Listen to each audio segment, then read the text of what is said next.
কখনো তারা জানে না তারা এইরকম মৃত্যুবরণ করব।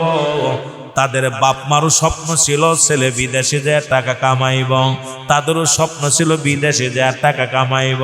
এই টাকার মেশিনটা মরা লাশ হয়ে ফিরে আসছে। যুবক বাবারা আমার শুনে নাও, এ আমার ভাইরা, যে কোনো মুহূর্তে মরণ আসতে পারে। পৃথিবীর মধ্যে তিনটা বিপদ,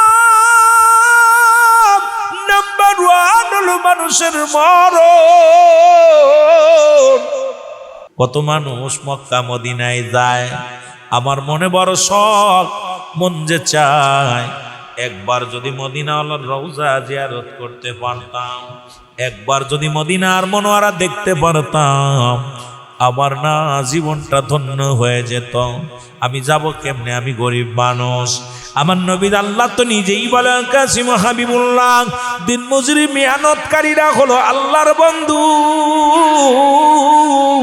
অটো চালক, রিক্সা চালক, ভ্যান চালক, ব্যবসায়ী, ও যুবক, কর্মজীবী মানুষগুলো হলো আল্লাহর গোলাম। আল্লাহ নিজেই কয়, এই দুনিয়ার মধ্যে যারা ঘাম ঝরায় তারা আমার বন্ধু। এই দুনিয়ার মধ্যে এসির মধ্যে বইয়া বইয়া বাতাস খাবা আর আল্লাহর বন্ধু বলে দাবি করবা না। কারণ নবীজি নিজেই মাটি কাটছে, মাটি টানছে, রাসূলুল্লাহ বকরি চড়াইছে। রে মুসলমান শুনে নাও, এমনি আমার আল্লাহ ডাকতে বলেন নাই। আল্লাহ বলেন, কাসিম হাবিবুল্লাহ, আল্লাহ কয় যারা দিন মজুরি, যারা মেহনত করে, যারা শ্রমিকরা হলো আমার বন্ধু। জোরে জোরে চিল্লায় বলা যাবে না মারহাবা।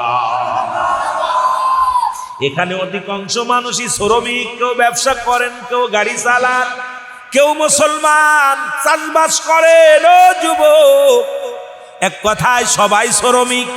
আর শ্রমিকদেরকে আল্লাহ বন্ধু বলে ডাক দিছে। আমার কথা নয়, কোরআনুল কারীম থেকে আল্লাহ ডাক দেয়। আল্লাহ কয়, ও দুনিয়ার মানুষ শুনে নাও, যারা শ্রম দাও, যারা কষ্ট করো, তারা আমার বন্ধু। এই বন্ধুদের কথা মনে করে শুনে নাও। ওই যুবক বইয়া বইয়া কান্দার ডাক দিয়ে বলে, রব্বে কারীম,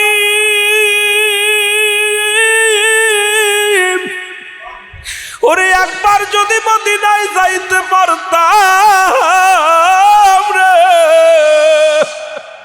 একবার যদি মদিনায় যাইয়া আমার নবীর রওজা মুবারক জিয়ারত করতে পারতাম,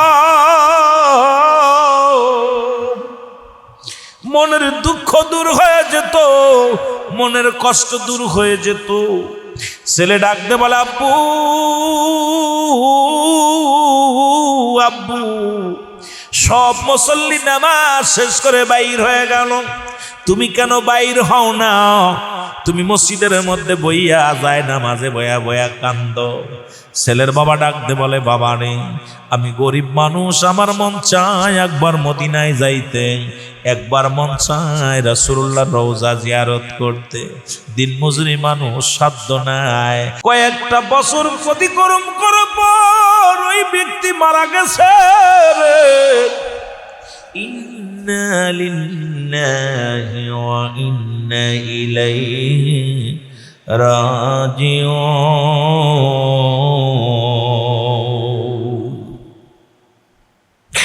ও মুসলমান শুনে নাও, ওই ব্যক্তি দুনিয়া থেকে মারা গেল। ছেলে বড় হলো, ইনকাম করা শিখলো, টাকা পয়সা রোজগার করিয়া মক্কা মদিনা জিয়ারতে চলে গেছেন। যা দেখে রে, কত হাজি মদিনার রওজা চুমো দেয়, রাসূলুল্লাহর রওজায় পানি ফেলায়, চোখের পানি ফেলায়, কান্দে, লাব্বাইক ইয়া রাসূলুল্লাহ, লাব্বাইক ইয়া হাবিবাল্লাহ, লাব্বাইক ইয়া রাসূলুল্লাহ। বালক শুধু কান্দে, আব্বু।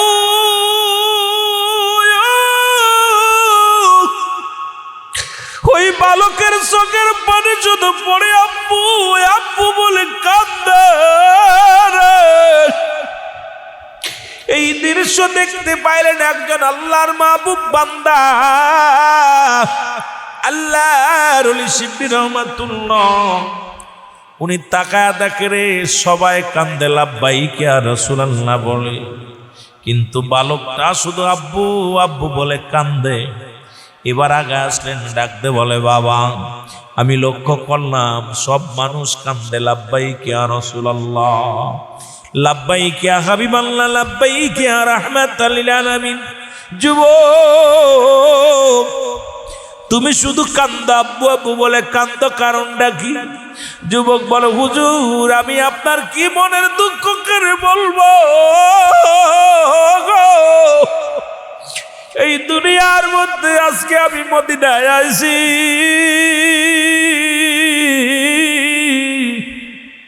ও হুজুর।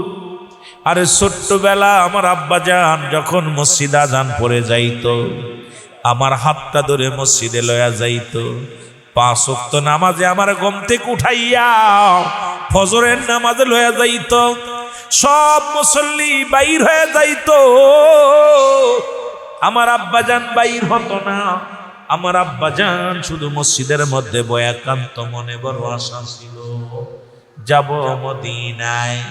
আজকে আমার আব্বাজান দুনিয়ায় নাই, আল্লাহ আমার সম্পদের মালিক বানায়া দিছে। আজকে আমি মক্কা মদিনা জিয়ারত করতে আইলাম, আয়া দেখি আমার আব্বার নামের সাথে কত নাম মিলে যায়। আব্বা সিয়ারার সঙ্গে অনেক সিয়ারার মিল আছে। এখন তাকা দেখি আমার আব্বার রঙের কত মানুষ দেখতে পায়। আজকে দুনিয়ার মধ্যে আমার আব্বা নাই। আমি যুবক এই জন্য কান্দি, আজকে যদি আমার আব্বা জান বেঁচে থাকতো, আজকে মদিনার মনোয়ারা জিয়ারত করত। আল্লাহ আমার আব্বা জান বদি দুনিয়ার মধ্যে নাই, এই জন্য আসলে আমার আব্বা জান আজকে মদিনা আসতে পারে নাই। এইটা আব্বু আব্বু বলে কান্দি। আল্লাহর ওলি শিবলি রহমাতুল্লাহ ডাকতে বলে যুবক এই দুনিয়ার মধ্যে সবার বাবাই বিদায় নিয়ে যাবে। যার রওজা পাকে তুমি কান্দো সেই নবীও এতিম। এই নবীর বয়স যখন 6 মাস তার মায়ের গর্ভে, যখন 6 মাস দুনিয়ার মধ্যে শরীয়তে আসে নাই, রাসূলুল্লাহর বাবা চির বিদায় হয়ে গেছে। যখন 6 বছর বয়স নবীজির মা দুনিয়া থেকে বিদায় হয়ে গেছে। নবীর বয়স যখন 6 বছর 7 মাস দাদা আব্দুল মুতালিব বিদায় হয়ে গেছে। এই দুনিয়ার মধ্যে যে নবীর পাশে দাঁড়ায়, নবীর রওজার পাশে দাঁড়ায় কান্দ, এই নবীও বড় এতিম। ও যুবক আমিও এতিম, আমারও মা নাই, আমার বাবা নাই। আল্লাহর ওলি ডাকতে বলো যুবক তুমি চোখের পানি মুছে ফেলো। যুবক বলে হুজুর আমার মনে বড় কষ্ট, দুঃখ থাকতো না, কষ্ট থাকতো না, একবার যদি দেখতে পাইতাম মদিনার কাবলিওয়ালা নবীর সঙ্গে আমার বাবার কবরে যোগাযোগ হয়ে গেছে। জোরে জোরে চিল্লায় বলা যাবে না মারহাবা। কেমন সন্তান মুসলমান বাবারা আমার, 3টা জিনিস কাজে লাগবে। নাম্বার 1 নেকামল, সৎকায়ে জারিয়া, দান দেন দান খয়রাত। নাম্বার 3 নেককার সন্তান, এমন সন্তান রেখে গেছে মদিনায় যায় কান্দে, আব্বার জন্য কান্দে। আমার আল্লাহ কবুল করেছে। এবার আল্লাহর ওলি শিবলি রহমাতুল্লাহ 2 রাকাত নামাজ পড়ে ডাকতে বলে আল্লাহ জীবনে আমি শিবলি তোমার কাছে জীবনে কিচ্ছু চাই নাই। রব্বুল আলামিন জীবনে তোমার কাছে কোনো কিছু চাই নাই রে আমার আল্লাহ। আজকে একটা জিনিস চাইব, তুমি এই বালকের বাবার সঙ্গে মদিনাওয়ালার যোগাযোগ করায়া দাও। এই আল্লাহর ওলির দোয়া কবুল হয়ে গেছে। সঙ্গে সঙ্গে যুবক শুনে নাও, এইবার যুবক চোখের পানিগুলো মুছে বলে হুজুর আমার মনে আর কোনো দুঃখ নাই, আমার মনে আর কোনো কষ্ট নাই। এই মাত্র কে যেন আমার ডাকতে বলে বালকরা কান্দিস না, তোর বাবার কবরের সঙ্গে মদিনাওয়ালার যোগাযোগ হয়ে গেছে। জোরে বলেন মারহাবা। রাসূলুল্লাহ বলেন 5 ওয়াক্ত নামাজ, 5 ওয়াক্ত ফরজ নামাজ যে ব্যক্তি সময় মতো আদায় করতে পারবে, আমি নবী তার হাত ধরে জান্নাতে নিব। জোরে বলেন মারহাবা। মনে আসেনি রে বাবা। এই আলোচনা করতে যায় পিছনের দিকে চলে গেছিলাম। নবীর একজন প্রিয় সাহাবী, সব চাইতে গরিব সাহাবী, তার নাম হলো মুসলমান আব্দুল্লাহ। এই আব্দুল্লাহ নামে একজন সাহাবী, তাও মুসলমান আনসারী সাহাবী, রাসূলের সাহায্য করেছিলেন, নবীজির সাহাবীদের সাহায্য করেছিলেন। এই আনসারী নামে এক সাহাবী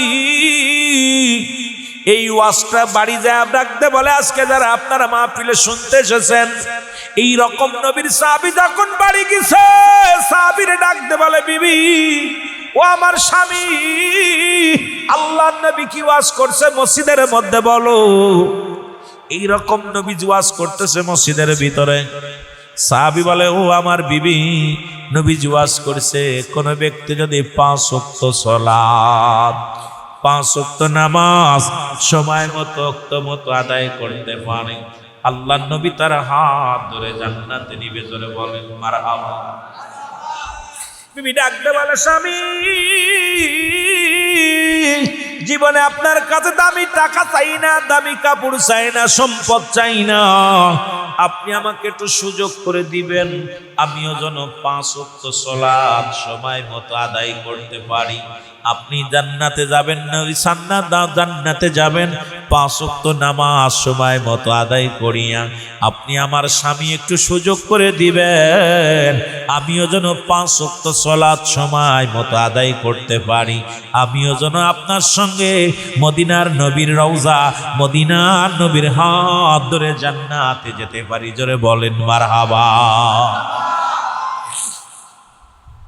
আল্লাহর নবী সাহাবী প্রতিদিন নবীর পাশে আইসা নামাজ আদায় করে গো।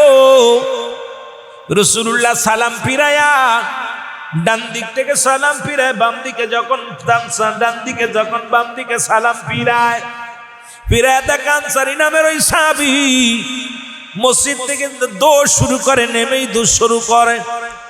নবীজি বললেন, সাহাবীর, আরে আমার এই সাহাবীর কি হয়েছে বলো। দেখি নামাজে আসে একদম সুমাসুমি, যখন মানুষ কাতারে দাঁড়াইবে এই সময় আসে, আবার নামাজ শেষ করে সালাম ফিরা দৌড় শুরু করে। ও আমার সাহাবীরা, তোমরা খবর নাও। সাহাবীরা বলো, হুজুর হয়তো দুনিয়ার কোনো প্রেমে পড়ে গেছে, হয়তো বিবির প্রেমে পড়ছে, নাই ছেলের প্রেমে, মেয়ের প্রেমে পড়ছে, এই কারণে আপনারা সময় দিতে পারে না, দৌড়ায়া বাড়ি যায়। নবী কয়, খবরদার, আমার সাহাবীর বিরুদ্ধে সমালোচনা করো না, আমি নবী নিজেই যাব, আমি নবী নিজেই খবর নিব। ও বন্ধুগণ আমার গভীর মনোযোগ, আল্লাহর নবীজি নিজেই গেলেন সাহাবীর বাড়ি, সালাম দিলেন। নবীজি, আসসালামু আলাইকুম ইয়া আলাল বাইত, আসসালামু আলাইকুম ইয়া আলাল বাইত। নবীজি 3বার সালাম দিলেন, 3বার একবার উত্তর পাইলেন না। রহমতের নবী কষ্ট লইয়া এইবার বাড়ির দিকে যখন ফিরতেছিলেন, পিছন থেকে সাহাবী উত্তর দেয়, ওয়ালাইকুম আসসালাম ইয়া রাসূলুল্লাহ, ওয়ালাইকুম আসসালাম ইয়া হাবিবাল্লাহ, ওয়ালাইকুম আসসালাম ইয়া রাহমাতাল লিল আলামিন। নবী কয়, আনসারী রে, তুমি 3বার সালামের উত্তর দিলা, তার মানে আর বুঝতে বাকি নাই, তুমি 3বারই সালাম শুনেছিলা, উত্তর দেও নাই। সাহাবী বলে, ইয়া রাসূলুল্লাহ, ইয়া হাবিবাল্লাহ, কেন উত্তর দিই নাই, আমি কেন জবাব আমি কেমনে দিব? আপনি যদি দয়া করে আপনি আমার বাড়িতে যাইতেন, তাহলে বলতে পারতাম কেন উত্তর দিই নাই। জোরে জোরে বলেন মারহাবা। ও যুবক, দিলের কান্ডা লাগা শোনো, জান্নাতের বাগানে নিয়ত করে আসার কারণে সগীরা গুনাহ মাফ, ছোট্ট ছোট্ট গুনাহগুলো আমার আল্লাহ মাফ করে দিছে। এখন এই বড় বড় গুনাহগুলো মাফের দরকার আছে কিনা? জোরে জোরে চিল্লায় বলেন, আছে কিনা? আল্লামা কুতুবী রাহমাতুল্লাহ বয়ান করে, দুনিয়ার মানুষ শোনো, এই দুনিয়ার মধ্যে আসমান থেকে জমিন পর্যন্ত খালি জায়গা, গুনাহ করতে করতে ভরপুর করে ফেলেছ। বান্দা যখন কবরের কথা মনে করিয়া, বান্দা যখন কবরের ভয়, জাহান্নামের ভয়, বান্দা যখন আল্লাহ দরবারে ডাক দে বলে আমার আল্লাহ, কারণ কিয়ামত পর্যন্ত আর কোন নবী নাইব না, কিয়ামত পর্যন্ত তওবার দরজা খোলা। বান্দা যখন খাস তওবা করে আল্লাহ বলে ডাক দেয়, আমার আল্লাহ রব্বুল আলামিন বান্দার জীবনের সব গুনাহ মাফ করে দেয়। জোরে বলেন মারহাবা। আর একটু জোরে বলা যাবে না মারহাবা? তাহলে সগীরা গুনাহ মাফ হইল, কবিরা গুনাহও মাফ করার একটা সুযোগ পেয়ে গেলাম। এরপরও যদি এলাকার যত মাহফিল হইব, এই মাহফিল করলে লাভ না লস? আর একটু জোরে বলেন লাভ না লস? যত মাহফিল হবে ততই লাভ, যতই আলোচনার মধ্যে বসতে পারবো ততই লাভ। ও মুসলমান শুনে নাও, এই পৃথিবীর মধ্যে আসার একটা সিরিয়াল আছে, যার কোনো সিরিয়াল নাই। দেখা যায় দাদা জিন্দা, নাতি দুনিয়ার মধ্যে নাই। বাবা জিন্দা, সন্তান দুনিয়ার মধ্যে নাই। সন্তানের কাঁধে বাবার লাশ, বাবার কাঁধে সন্তানের লাশ, দাদার কাঁধে নাতির লাশ, ভাইয়ের কাঁধে ভাইয়ের লাশ। ও যুবক, যেহেতু দুইটা টাইমে মরণ হয় গো, একটা হলো রাতের বেলা, একটা হলো দিনের বেলা। ও যুবক, দিন শেষ করেছি, মৃত্যুবরণ করি নাই। দিন শুরু করে দিলাম, মৃত্যুবরণ করি নাই। রাত শুরু করেছি, 9টা পার করেছি, এখনো মৃত্যুবরণ করি নাই। আমি আপনি সকাল পর্যন্ত বেঁচে থাকবো এমন কোনো গ্যারান্টি নাই, যেহেতু তওবার দরজা খোলা। নবীর উম্মত বলে যদি দাবি করতে হয়, নামাজের গুরুত্ব আপনার দেওয়া লাগবে। রাসূলুল্লাহর কাছে 1 নাম্বার পেয়েছিল নামাজ। ও যুবক বাবারা আমার, আপনার আমার কাছে 1 নাম্বার প্রিয় হওয়ার দরকার কি? একটু জোরে বলেন কি? নামাজ। আরো জোরে বল আল্লাহু আকবার। আগা আগা বসেন না, আগা বসেন। 1 নাম্বার হলো নামাজ। নবীর কাছে 1 নাম্বার পেয়েছিল নামাজ। 2 নাম্বার পেয়েছিল রাসূলুল্লাহর কাছে, 2 নাম্বার পেয়েছিল তার উম্মতগণ। নবী তার উম্মতদেরকে অত্যন্ত ভালোবাসতেন, মা করতো। ও যুবক, আজকে তুমি এক ভাই হইয়া আর এক ভাইয়ের বিরুদ্ধে মামলা দাও, মিথ্যা মামলা দাও। আজকে দেখলাম মুখ করে কত মানুষ হত্যা করা হয়।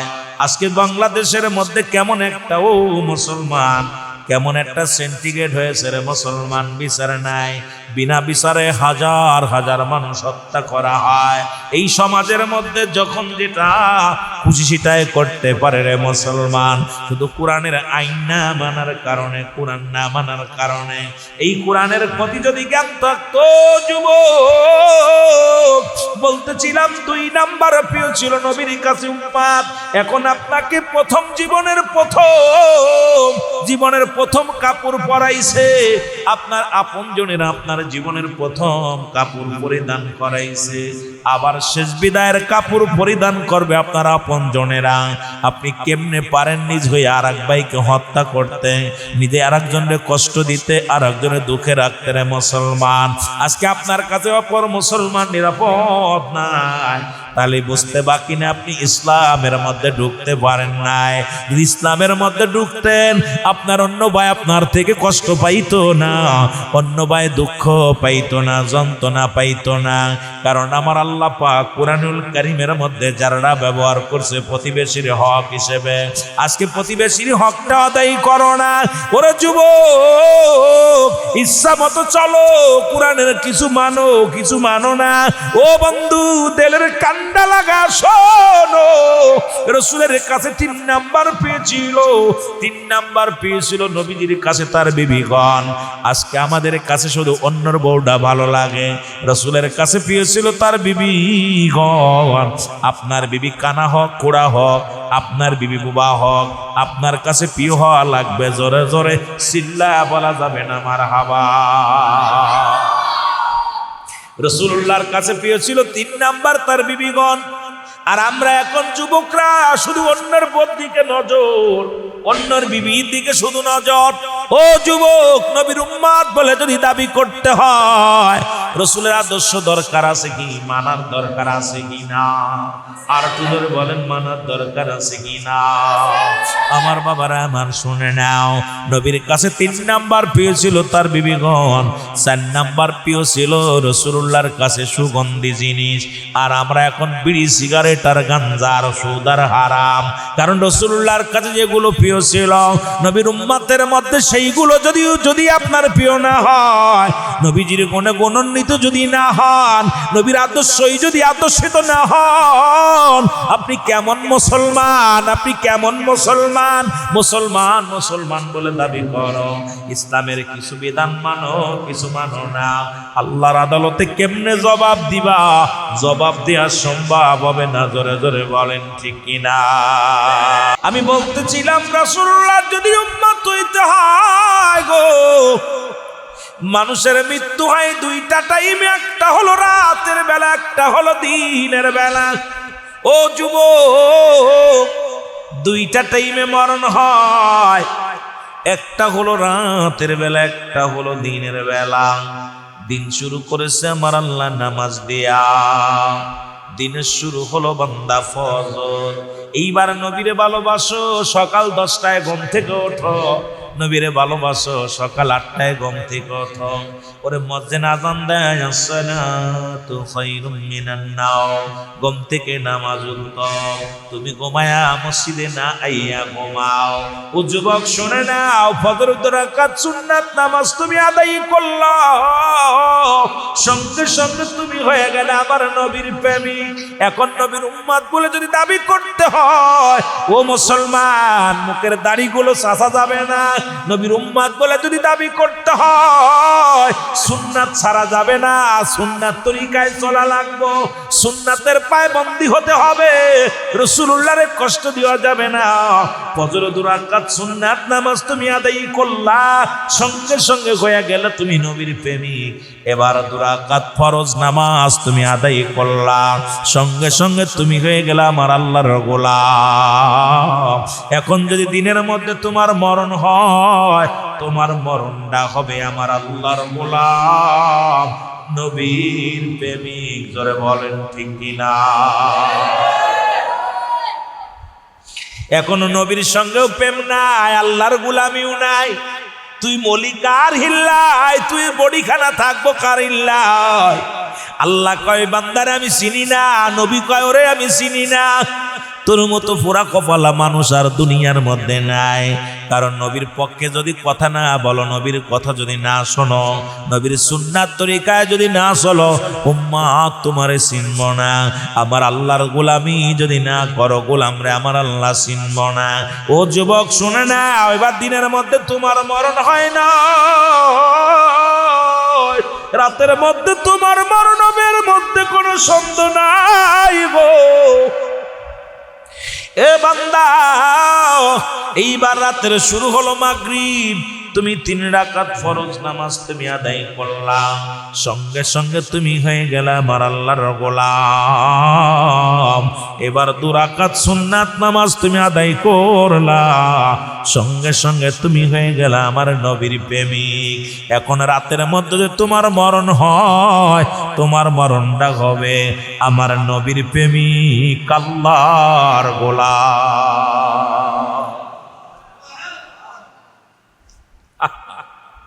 বলি কার গোলাম? আল্লাহর গোলাম। কার? আরো জোরে বলেন, কার? জিগাইলে বলে কার গোলাম? আল্লাহর বান্দা, আল্লাহর গোলাম। যদি বলি কার উম্মত? কার? নবীর উম্মত। ঠিক কিনা? কার উম্মত? নবীর উম্মত। এখন আল্লাহ তো দুনিয়ার মধ্যে যখন আপনাকে আমাকে দুনিয়ার মধ্যে পাঠাইব, সমস্ত মাখলুকাত গুলো একত্রিত করিয়া রব্বে কারিম একটা ডাক দিয়েছিল, বলেছে আলাস্তু বিরাব্বিকুম, আমি কি তোমাদের রব নয়, আমি কি তোমাদের প্রভু নয়? সমস্ত রূহের জগৎ ডাক দিয়া বলেছিল কালু বালা, স্বীকার করলাম আপনি আমাদের রব, আপনি আমাদের সব, আপনি আমাদের মালিক। এর দুনিয়ার মধ্যে কথাগুলো বুঝাইতে গেলে অনেক সময় লাগে। দুনিয়ার মধ্যে আপনি কিষান নিলে যদি ওই কিষান আপনার কাজ না করে, একটা টাকাও বেতন দিবেন না। ইমাম সাহেব যদি নামাজ না পড়াইয়া, খতিব যদি নামাজ না পড়াইয়া যদি বাড়ি থাকে, বেতন দিবেন না, মাস গেলে বেতন দিবেন না। আমার রব্বে কারিম আপনারে গোলাম হিসেবে আপনারে দুনিয়ায় পাঠাইলো। সবাই বললেন আপনি আমার রব, আপনি আমার মালিক, আপনি আমার সৃষ্টিকর্তা, আপনি আমার রব ও আমার আল্লাহ। সবাই বলছে কালু বালা, স্বীকার করলাম আপনি আমাদের রব, আপনি আমাদের আইনদাতা, আপনি আমাদের বিচার করনেওয়ালা। আইরা সেই রব্বে কারিমের হুকুম মানলাম না, ফজর পড়লাম না, জোহর পড়লাম না, আসর পড়লাম না, মাগরিব পড়লাম না, ঈশা পড়লাম না, কারণ আমরা আল্লাহর সঙ্গে কোনো সম্পর্কই থাকলো না। আমার সম্পর্ক মাস্টার ইবলিসের সঙ্গে গো, আমার সম্পর্ক দুনিয়ার পিছে। আমার আপনার দেহখানা যেদিন মাটিতে পড়ে রবে, সেদিন কেঁদেও লাভ হবে না। জোরে জোরে বলেন ঠিক কিনা? আল্লাহ নবী ডাক দে বলে, সাহাবীরা রে, তোমরা কেউ কি আমার সঙ্গে জান্নাতে যেতে চাও? রাসূলুল্লাহ বললেন, তোমরা কেউ কি আমার সাথে জান্নাতে যেতে চাও? নবী বা নবীর সাহাবীরা বলে, ইয়া রাসূলুল্লাহ, ইয়া হাবিবাল্লাহ, কে বানা চায়? আল্লাহর নবী ডাকতে বলো, আমার সাহাবীরা শুইনা নাও, যদি কোনো ব্যক্তি 5 ওয়াক্ত ফরজ নামাজটা সময় মতো আদায় করতে পারে, আমি নবী তার হাত ধরে জান্নাতে নিয়ে যাব। জোরে বলেন মারহাবা। এখন আপনাদের কাছে জানতে চাই, নবীর সঙ্গে জান্নাতে যেতে চান কে কে? একটু হাত তুলে দেখা দেন। নারায়ে তাকবীর। অনেক বাজানরা হাত উঠান নাই। আল্লাহ কি পঙ্গু বানাইছে?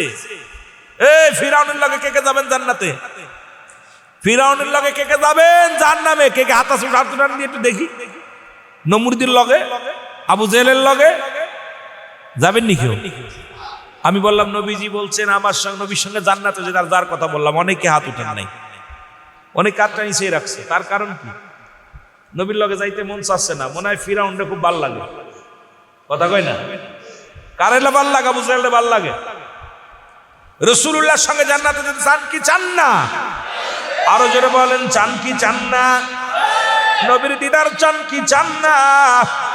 রাসূলুল্লাহ দিদার যদি চান, নবীকে যদি ভালোবেসে থাকেন, আল্লাহর নবী ডাকতে বলে, সাহাবীরা গো, যদি কোনো ব্যক্তি 5 ওয়াক্ত সালাত, 5 ওয়াক্ত নামাজ সময় মতো আদায় করতে পারে, আমি নবী কথা দিলাম রে, আমি নবী তার হাত ধরে জান্নাতে নিয়ে যাব। 1 নাম্বার বিপদ হলো মানুষের মরণ। এই মরণের কথা বলতে গেলে রে যুবক, মনে পড়ে যায় আল্লামা মুফতি আমজাদ আলী সাহেব একটা কিতাব লেখলেন, কিতাবের নাম বারে শরিয়াত। এই কিতাবের মধ্যে উনি লেখলেন, দুনিয়ার মানুষ শোনো, মানুষ যখন সাধারণ মৃত্যুবরণ করে, ও যুবক, 70টা উটের গায়ের চামড়া জবাই না করিয়া উল্টো দিকে টান দিয়া লবণের মরিচ লাগায় দিলে যতটুক যন্ত্রণা হয়, এর চাইতে 70 গুণ যন্ত্রণা হলো একটা সাধারণ মৃত্যু। এখন আমরা যারা মরণকালে পায়খানা করে দিই, মরণকালে প্রস্রাব করে দিই রে, ও যুবক, আমার ভাই শরীফের মামা গতকালকে মারা গেছে, এখনো মা জননী স্ত্রী নয়, বাইকে হারায়া রে যুবক। ও আমার বাবারা, আমার কেউ তো বলতে পারি না কখন মারা যায়, এখান থেকে বাড়ি ফিরে যেতে পারবো কেউ বলতে পারি না। আল্লামা ও মুসলমান আমজাদ আলী সাহেব তার কিতাবের মধ্যে বয়ান করলেন, লেখলেন, মানুষ যখন মারা যায় সাধারণ মৃত্যু বরণ করে। ইমানদারের মৃত্যু হলো ওই খামির কাটা গুলাইয়া খামির বানাইয়া এর ভিতরে যদি একটা মুসলমান একটা চুল পড়ে, এই চুলটা টান দিয়ে বাইর করলে যেমন অনাসে বাইর হয়ে যায়, এক পাতায় টিস্যু বক্সের মধ্যে টিস্যু যেমন অনাসে বাইর হয়ে যায়, এই রকম অনাসে তাদের মৃত্যু হয়। এই মৃত্যুটা হলো 70টা তাজা উটের গায়ের চামড়া জবাই না করিয়া উল্টো দিকে টান দিয়া লবণ আর মরিচ লাগা দিলে যতটুকু যন্ত্রণা হয়, এর চাইতে 70 গুণ যন্ত্রণা হলো একটা সাধারণ মৃত্যু।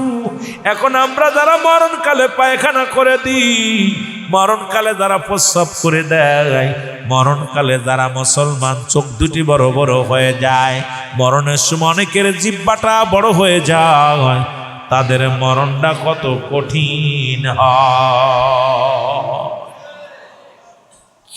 কত মানুষের জানাজা পড়লাম, কত মানুষের দাপন করাইলাম, কত মানুষের লাশ কবরে শোয়া দিলাম। ও আমার যুবক বন্ধুরা শুনে নাও, তোমার লাশটা কখন যেন কে ধরে লাশটা কবরে নিয়ে যাবে। আমার বন্ধুরা আমার, এই কোরআনুল কারীমের মধ্যে সব আয়াত স্বীকার করতে পারবেন, একটা আয়াত স্বীকার করার মতো ফিরআউন নমরুদ কারণ কেউ পারে না, আপনিও পারবেন না। কুল্লু নাফসিন যায়িকাতুল মাউত, জোরে জোরে চিল্লায় বলা যাবে না আল্লাহু আকবার। বলতেছিলাম 1 নাম্বার বিপদ হলো মানুষের মরণ। এই মরণ থেকে পালানোর কোনো পথ নাই, মরণ থেকে পালানোর কোনো পথ নাই, মরণ থেকে পালানোর কোনো পথ নাই। জোরে বলেন ঠিক কিনা? যে কোনো মুহূর্তে আপনি ধরা পড়ে যেতে পারেন, যে কোনো মুহূর্তে আমি ধরা পড়ে যেতে পারি। হাইরে মরণ কেমন মরণ হয়! ওরে যারা গাছতলা পড়ে মারা যায়, রোডের অ্যাক্সিডেন্ট করে মারা যায়, পানিতে ডুবে মারা যায়, আমার যুবক বন্ধুরা আমার, হাঙ্গর কুমিরে খায়, তাদের মরণটা কত কঠিন হয়।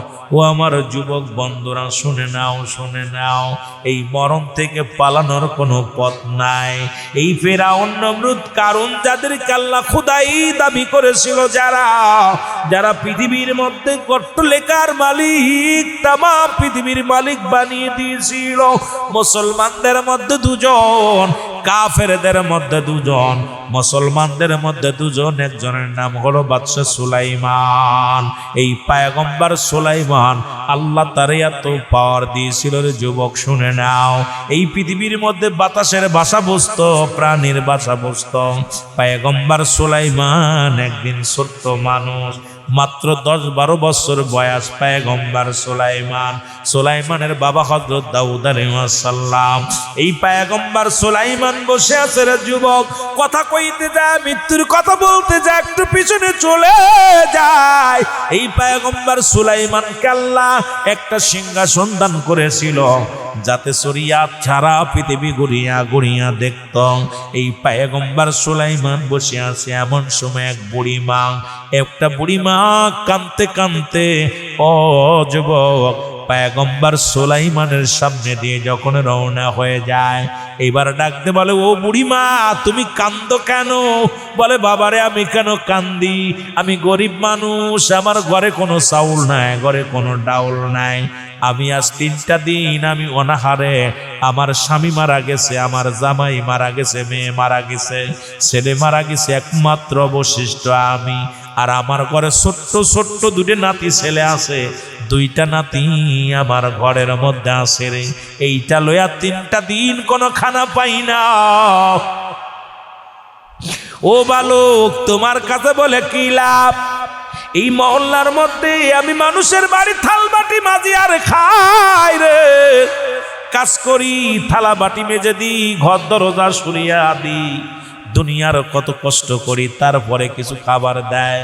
3টা দিন কেউ কাজেও নেয় না, আমিও অসুস্থ, কিন্তু আমার নাতি 2টা কান্দে আর কও, দাদু ভাই যদি আজকে খাবার না আনো, না খেয়ে মারা যাব, আমাদের খাবার ব্যবস্থা করো।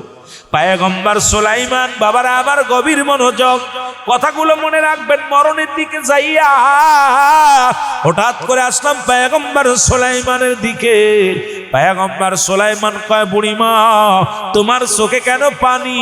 ও মা বলে, বাবারে আমি সারাদিন ধরে মানুষের দ্বারে দ্বারে ভিক্ষা খাবার চাইলাম, কেউ খাবার দেয় না, কেউ আমার কাজে নেয় না। আমি বললাম আমার আল্লাহ রাস্তায় একটা কাজ দাও। যখন আল্লাহ রাস্তায় বললাম, সঙ্গে সঙ্গে একটা মানুষের ইহুদির দিলে মায়া হলো। উনি বলল, আমার বাড়িতে তুমি বাসন মাজবা, ঘর দরজা মাছ ধুইয়া দিবা, বিনিময়ে কিছু আটা তোমারে দিব। এই আটার বিনিময়ে যদি তুমি কাজ করে দিতে চাও তাহলে তুমি কাজ করতে পারো। পয়গম্বর সুলাইমান কয়, মা তারপরে কি বলো? বলে, আমি বিকাল পর্যন্ত কাজ করলাম, বিনিময়ে আমায় কিছু আটা দিয়ে দিল। এই আটাগুলো আমি পাতিলের মধ্যে নিয়ে আমি যখন রাস্তা দিয়ে আইতেছিলাম,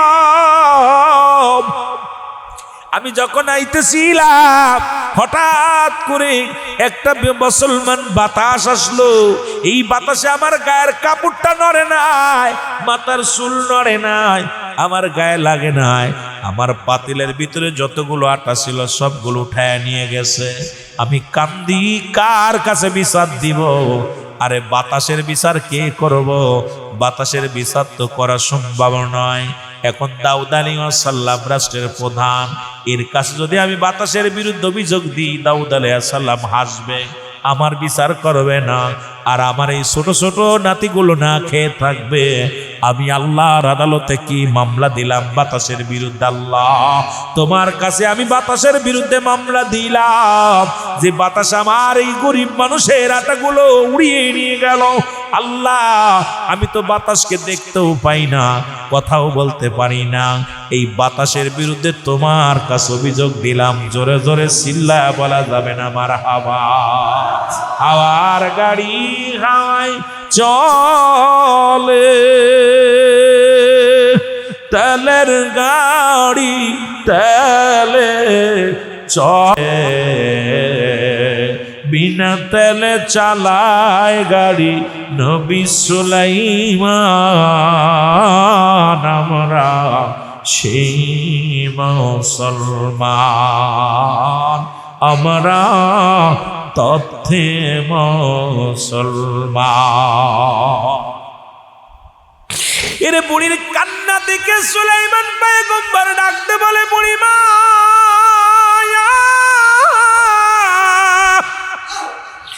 এই রাজ্যের প্রধানকে, এই রাজ্য পরিচালনা করে কে তুমি জানো? বুড়িমা কয়, বাবা এই রাজ্যের মালিক, এই রাজ্য পরিচালনা করেন হযরত দাউদ আলাইহিস সালাম। কয়, বুড়িমা চলো দাউদের কাছে বিচার দিবা, যেই দাউদ আলাইহিস সালাম কি বিচার করে। কয়, বাবারে দাউদের কাছে এই বিচার নিয়ে আমি কেমনে যাব? রাজার দরবারে আমি গরিব মানুষ ঢুকতে পারবো না। কয়, তাহলে তুমি কেমনে প্রজা হইলে গো মা? তোমার প্রজারা যদি ঢুকতে না দেয় সে কেমনে রাজা হয়? যেহেতু দেশ পরিচালনা করে যিনি হলো প্রধান খলিফা, সে যদি তোমার ঢুকতে না দেয়, তোমার কষ্ট যদি কথা যদি না শোনে, তাহলে সে কেমনে রাজ্য চালাইব? চলো দি আজকে যাই, তুমি দাউদের কাছে যাই কি বিচার করে। ওরে সুলাইমান পয়গম্বর যে দাউদের ছেলে, কিন্তু সে নিজের পরিচয় গোপন রাখিয়া কয়, মা দেখি আল্লাহর পয়গম্বর দাউদ আলাইহিস সালাম কি বিচার করে আমার দেখার দরকার। জোরে জোরে চিল্লায় বলা যাবে না মারহাবা। পয়গম্বর সুলাইমান পিছে পিছে যায়, আগে আগে যায়, বুড়ি পিছনে পিছনে যায়। দূরে দাঁড়াইয়া বলে, মা ও মা তুমি দাউদ আলাইহিস সালামের কাছে যাইবা। ওই যে দাউদ আলাইহিস সালাম, ওই যে দেখো মোরাকাবায় বসে আছে, যাও। কয়, বাবারে আমার কি ঢুকতে দিব? বলবা আমি ঢুকতে, আমি একটা নালিশ দিব। যখন সামনে যে দাঁড়াইল, পয়গম্বরের সামনে যে যখন দাঁড়াইছে, সালাম দিলেন, আসসালামু আলাইকুম হে আল্লাহর নবী দাউদ। দাউদ ওয়ালাইকুম আসসালাম। বুড়িমা তুমি কেন আসছো? কয় বাজান রে, আমি একটা বিচারের জন্য আসছি। আমি গরিব মানুষ, আমি 3 দিন আমার ঘরে কোনো বাতি জ্বলে না, 3 দিন ঘরের মধ্যে কোনো খাবার নাই। ও আল্লাহর নবী দাউদ, এই মহল্লার মানুষ কেউ আমার কাজ দেয় না, কেউ আমার কথাও শোনে না, কেউ আমার দুঃখ বোঝে না। আজকে যখন প্রতিদিন কাজের জন্য বাইর হয়ে যেতাম, কেউ আমার কাজ দিত না। আজকে আমি আল্লাহর রাস্তে কাজ চাইলাম, মানুষের কাছে বললাম ভাই আমার একটু আল্লাহর রাস্তে কাজ দাও। যখন আল্লাহর দোহাই দিলাম, এক ইহুদির দিলে বড় মায়া হলো, সে আমার একটা কাজ দিল। কাজটা করার পর কিছু আটা আমারে দিল, এই আটার বিনিময়ে কাজ করলাম। এই আটাগুলো লইয়া আমার নাতিদেরকে আমি রুটি বানায়া দিব, আমার নাতিরা খাইব।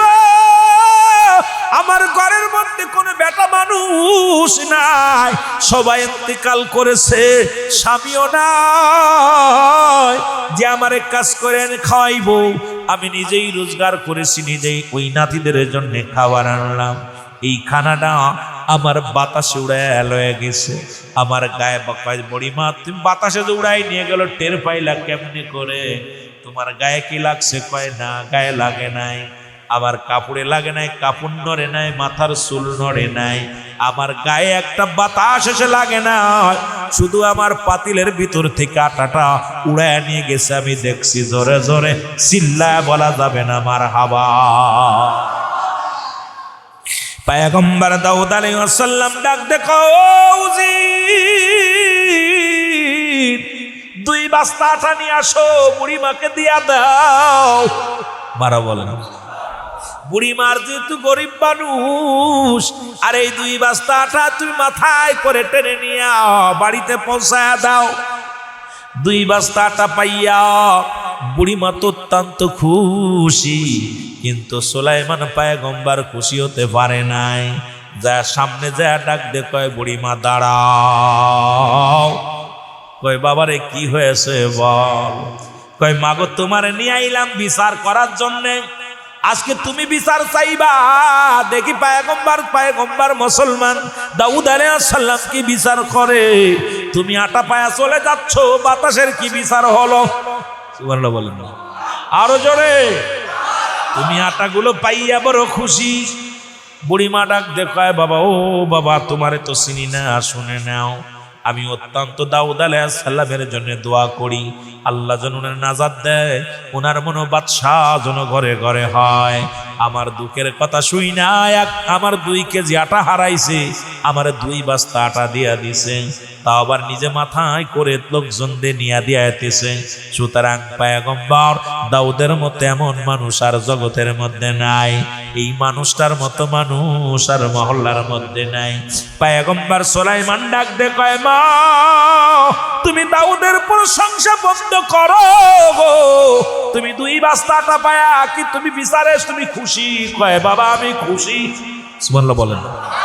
আমি খুশি হয়েছি, আমার আর কোনো অভিযোগ নাই, কারণ আমি 2 বস্তা আটা পেয়েছি, আমার আর কি অভিযোগ থাকবো? তা আবার বাড়ি নিয়ে যায়।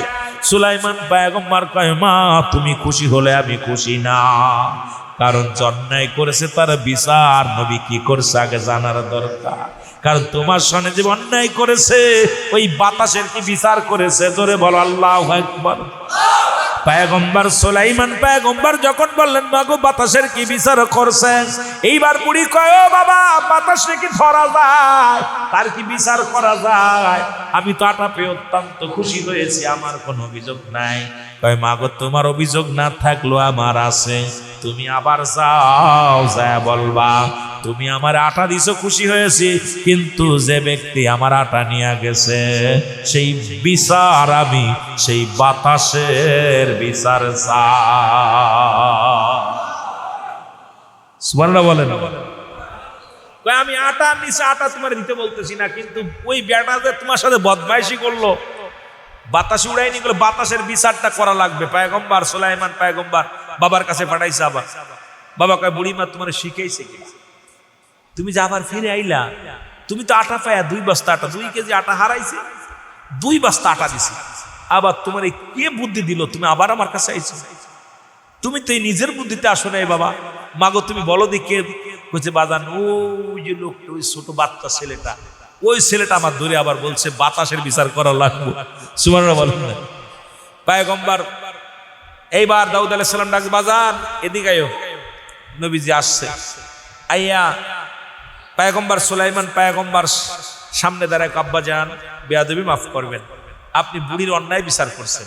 কেন বাবা, কি অন্যায় বিচার করছি? কই বুড়ি আইছে বাবা, তার আটাটা উড়ায় নিয়ে গেছে, আপনি আটা দিয়েছেন, সান্ত্বনা দিয়েছেন, ঠিক আছে, কিন্তু যে ব্যক্তি বুড়ির সঙ্গে অন্যায় করলো তার কি বিচার করছেন? আপনি পয়গম্বর, আল্লাহর পয়গম্বর, আপনি 2 নাম্বারই বিচার করলেন, এটা মানা যাবে না। সুবহানাল্লাহ বলেন না। দাউদ আলাইহিস সালাম পুলার দিকে তাকায় আছে, কাম সারছে, পুলাই তো কথা খারাপ কইনি, নিল কেন এটা তো জানতে হবে আগে, কেন নিল, কেন বিচার করতে হবে। পয়গম্বর সুলাইমান বলে, বাবা যান আপনি দেশের প্রতিনিধি, দেশের খলিফা, আপনার কাছে আমি বুড়ির হয়ে একটা দাবি করব, যেহেতু বুড়ি মাইছে অভিযোগ নিয়ে তাকে 2 বস্তা আটা দিয়ে দিছেন, আমার কোনো দুঃখ নাই, আপনি আরো দেন, আরো 2 বস্তা দেন, কোনো কষ্ট নাই, অভিযোগ নাই। কিন্তু যে ব্যক্তি বুড়ি মার এই মেহনতের 2 কেজি আটা উড়ায় নিয়ে গেল, সেই বাতাসের বিচার আগে করা লাগবে, নয়তো আপনি ন্যায়পরায়ণ বাদশাহ হতে পারবেন না।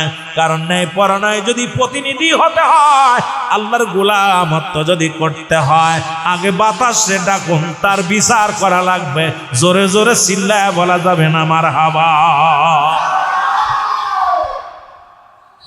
দাউদ আলাইহিস সালাম এটা পেছে হয়ে গেছে, পোলায় মানুষের সামনে লজ্জা দিয়ে রাব্বা বিচার করা লাগবে। পোলায় দাউদ আলাইহিস সালাম ডাক, আল্লাহ আমার একটা ফয়সালা করে দাও। দাউদ আলাইহিস সালাম ডাক দেয়, বলে রব্বে কারীম,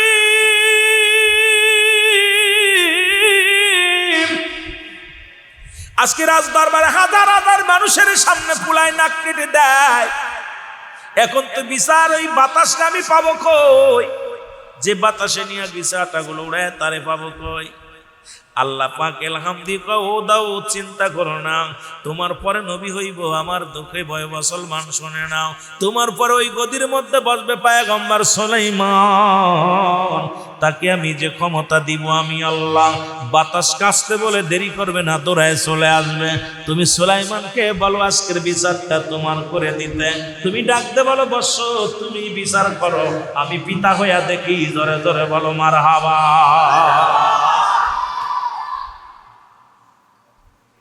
বাবা ছোট মানুষ তো ডাক দিছে, আব্বা এদিকে আয়, কি বিচার করবা? বাতাসে বাতাসে কিন্তু বাবা এটা ধরা যায়, কেন ধরা যাবে না?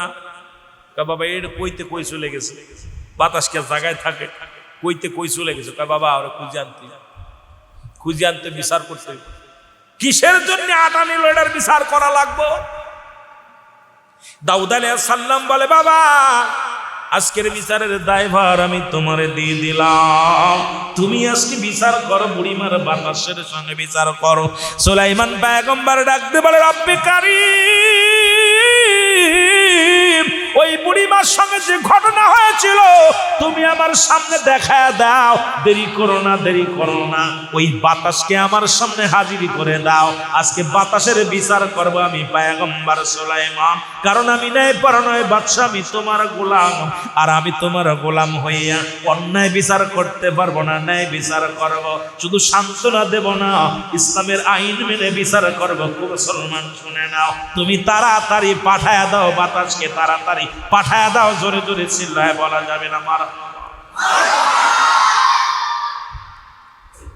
ছেলের মুখের দিক তাকায় দেয়, এটা দিয়ে জ্বলন্ত সাপড়ে কি তারে বাবা, বাপের সেটা পাওয়ার কম নেই, পুলার পাওয়ার কম নেই, পুলায় বাতাস তাড়াতাড়ি কি হয়েছে দেখা, তাড়াতাড়ি কি ঘটনা উঠছিল আমার চোখের সামনে দেখাইতে হবে। বাতাসু হাজির, পয়গম্বর সুলাইমান তাকায় দেখে কয়েকজন বণী বিশাল একটা লঞ্চ নিয়ে আসতেছে। আসিয়া ঘাটে মুসলমান দাউদ আলাইহিস সালামের ঘাটে বিরাইলেন। বিরাইয়া লোকজনদের বলে, ভাই এই দেশের প্রেসিডেন্টকে, এই রাজ্যের প্রধানকে, খলিফাকে, সবাই বলে এই রাজ্যের প্রেসিডেন্ট হলো পয়গম্বর দাউদ আলাইহিস সালাম, আমাদের একে লয়া যান। এবার আসলেন পয়গম্বর দাউদ আলাইহিস সালামের কাছে, আসলেন এর সামনে থরথর করে কাঁপে আর বলে, হুজুর আল্লাহ আমাদেরকে বাঁচায়া রাখছে, সুতরাং আপনার দরবারে আসি। এই যে আজকে জাহাজ ভরা যত মালামাল, যত আটা, যত স্বর্ণ, যত রূপা, যত মোহর আছে সব আপনারে দান করে দিব। সুবহানাল্লাহ বলেন। পয়গম্বর সুলাইমান কয়, ও বাবা, এই লোকজনদেরও চিনি না, তোমার দান করে কারণটা কি? জাহাজ ভর্তি মাল নিয়ে তোমারে দেয় আব্বা জান, কারণটা কি? দাঁড়াও দেখি বাতাসটা আগে ডেকে নি, তারপরে এনাদের সঙ্গে কথা বলি আমি। ডাক দিছে বাতাস রে, জাহাজ ভর্তি মাল আমার সামনে হাজির হয়ে গেছে, তুই কেন এখন দূরে রয়েছিস? তাড়াতাড়ি আয়, তাড়াতাড়ি আয়। বাতাস সঙ্গে সঙ্গে কাঁপতে কাঁপতে, মুসলমান কাঁপতে কাঁপতে পয়গম্বর সুলাইমানের সামনে আয়া নত সুরে দাঁড়ায় গেছে। ডাকতে বলে, নবী পয়গম্বর, ও পয়গম্বর সুলাইমান।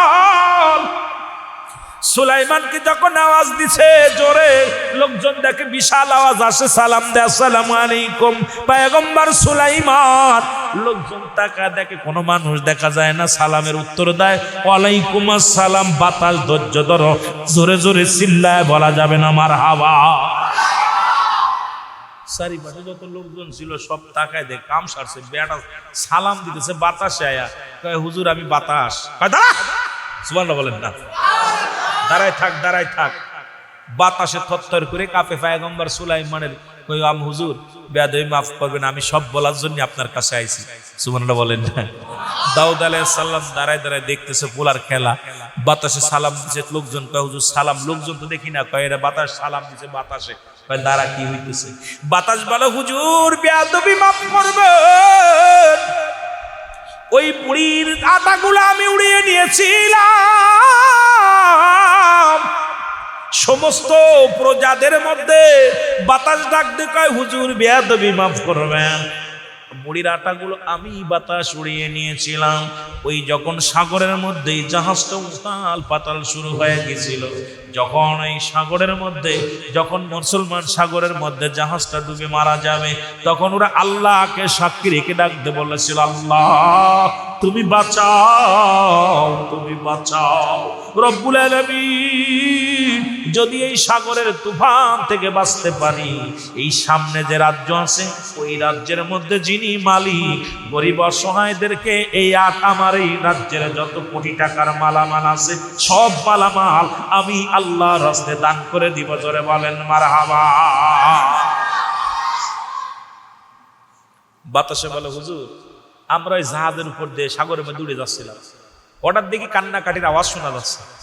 এমন ভাবে কান্নাকাটি করতে সব উল্টা পাল্টা হয়ে গেছে, জাহাজটা এক জায়গা ফাইটা গেছে, খানিক বা ফুটা হয়ে ছিদ্র হয়ে গেছে, পানি উঠতেছে। তখন চিৎকার মারতেছে, আমাদের বাঁচাও, আল্লাহ বাঁচাও। যখন রব্বে কারিমের ওসিলা দিয়া ডাক দিছে, রব্বে কারিম, ও আমার আল্লাহ, তুমি ছাড়া আজকে আমার ভরসা কেউ নাই, আমার বাঁচানোর মালিক কেউ নাই। যদি বাঁচতে পারি গো আল্লাহ, জীবনে যত মালামাল নিয়ে আসছি আজকে সব মালামাল গরিব মিসকিনদের দান করে দিব। এইটা যখন বলছে বাতাস, বাতাস কয়, হুজুর যখন আল্লাহর রাস্তায় ডাক দিছে তখন আমি দৌড়াইছিলাম, যা দেখি ওই সাগরের কুল দিয়া ওই মেয়েটা আটা লইয়া যায়, এই জন্য আরে বলার সময় পাই নাই। ওই পাতিলের আটাগুলো আমি উড়াইয়া নিয়ে ওই ছিদ্রের মুখের মধ্যে দিয়া দিছি, দিয়া ওই জাহাজের সমস্ত পানি উঠা বন্ধ করে দিছি। হুজুর ওই পানি উঠা বন্ধ করে দিয়া জাহাজের বণিক যারা ছিল তাদেরকে বাঁচাইলাম, জাহাজের মালামাল রক্ষা করলাম, হুজুর রক্ষা করেছি। সুতরাং হুজুর এই জন্যে আমি ওই না বাতাস আপনার অনুমতি নেওয়ার সময় পাই নাই, বুড়ির অনুমতি নেওয়ার সময় পাই নাই, বেয়াদবি করছি। যেহেতু আল্লাহর রাস্তায় বাঁচানোর কথা বলেছিল, যেহেতু আমিও আল্লাহর গোলাম, আপনিও আল্লাহর গোলাম, আমি এই জন্য আল্লাহর গোলাম রে বাঁচানোর জন্য গোলাম হয়ে ছুটে গেছি। জোরে বলেন মারহাবা। বাতাস আমিও তো আল্লাহর গোলাম, আর গোলাম বলছে বাঁচাও, আমি তো তখন সঙ্গে সঙ্গে ঝাঁপিয়ে পড়েছি। পয়গম্বর মুসলমান শুনে দাউদ আলাইহিস সালাম কো, বনিবের লোকেরা এই মালামাল গুলো দিয়ে দাও, গরিবরে দিয়ে দাও। সুলাইমান পয়গম্বর কয়, বাবা এটাও বিচার হয়? কারণ আটা যার নিল মালিক হলো তিনি। কারণ এই আপনার 2 বস্তা আটা দিয়ে ও ঋণ শোধ হবে না। কারণ ওই উনার আটা নিয়ে যেহেতু ছিদ্রা বন্ধ করছে জাহাজের ভিতরে যত মালামাল আছে, যত স্বর্ণ অলংকার, যত টাকা পয়সা যা কিছু আছে, এগুলোর মালিক একমাত্রই বুড়ি মা। কারণ পৃথিবীর কেউ পাবে না, যদি ডুবে যেত কেউ পাইতো না, ওরাও মরতো, জাহাজের মালামালও হারাইতো। যেহেতু রব্বে কারিম রক্ষা করেছে বাতাসের দ্বারায়, আর বাতাস সাহায্য নিছে বুড়িমার আটার, আর বুড়িমা কষ্ট করেছে সারাদিন ধরে। যেহেতু বুড়িমার মেহনতের জন্য এই মালামাল সব কিছুর মালিক হলো বুড়িমা। জোরে জোরে চিল্লায় বলো মারহাবা।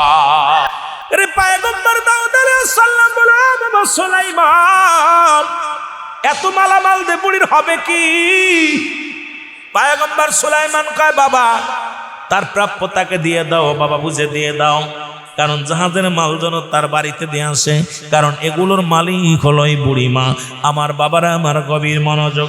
এইবার পয়গম্বর সুলাইমান মনটা খারাপ করে যে বসলেন নদীর কিনারায়, যা বসে আছে রে। এমন সময় দেখেন পিপিলিকা, এই পিপিলিকার মুখে একটা খাবার নিয়ে পানির দিকে রওনা দিয়ে দিছে। পয়গম্বর সুলাইমান লাঠিখানা ভর দিয়া ছোট্ট মানুষ দাঁড়ায় আছে, এইভাবে দাঁড়ায় আছে। দেখে পিপিলিকার মুখে একটা দানা, এই দানাটা লইয়া গুটি গুটি পায়ে সাগরের দিকে রওনা দিয়ে দেয়। চিন্তা করে আল্লাহ, এই পিপিলিকার বুঝি মরণ আসছে, আজকে মরণের জন্য পানির দিকে যায়, কারণে তো ঢেউ উঠবে, মারা যাবে। দেখি পিপিলিকা কি করে। এইবার পিপিলিকা যায় সাগরের পাশে দাঁড়াইলেন। সাগরের ভিতর থেকে একটা ব্যাঙ আসিয়া হাজির হয়ে গেল। ব্যাঙটা উপরে উঠিয়া এইবার মুসলমান, এইবার ব্যাঙ কি করলেন, এই ব্যাঙটা যখন হা করলেন আর গালের ভিতরে পিপিলিকা ঢুকে গেছে। যখন ঢুকে যাওয়ার পর ব্যাঙটা আবার পানির ভিতরে ডুব দিলেন। কিছুক্ষণ পরে আবার ব্যাঙটা উঠে আসলেন। আসিয়া এইবার মুসলমান শুনে নাও, এইবার উঠিয়া যখন আবার হা করলেন, ভিতর থেকে বাই হইয়া ব্যাঙ আবার পিপিলিকা হাঁটা শুরু করলো। পয়গম্বর সুলাইমান ডাক দেয়, পিপিলিকা দাঁড়াও। ডাকতে বলে পয়গম্বর, পিপিলিকা দাঁড়াও, তুমি এর মধ্যে গেলে এই রকম কি হলো আমারে বলো।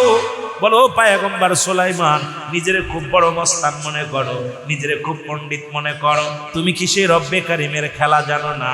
নিজে কি রব্বে কারিমের সেই মহিমা জানো না? ওরে রব্বে কারিম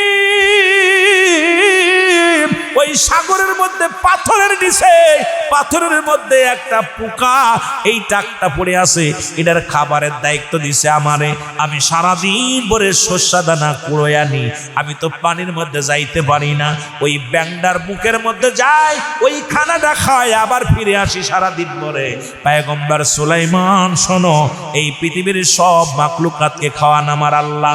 ওই সাগরের মাঝে একটা পোকা, সেই ডাকটা পড়ে গেছে, সেই পোকাটারও খাওয়ায় আমার আল্লাহ। জোরে জোরে চিল্লায় বলা যাবে না মারহাবা। এর পয়গম্বর সুলাইমান কয়, রব্বে কারিম তুমি আমারে কি দেখাইলা? ওই সাগরের নিচে পাথরের মধ্যে পোকাটা পড়ছে, এটারও খাবার তুমি পৌঁছায় দিছ অন্য প্রাণী দিয়া।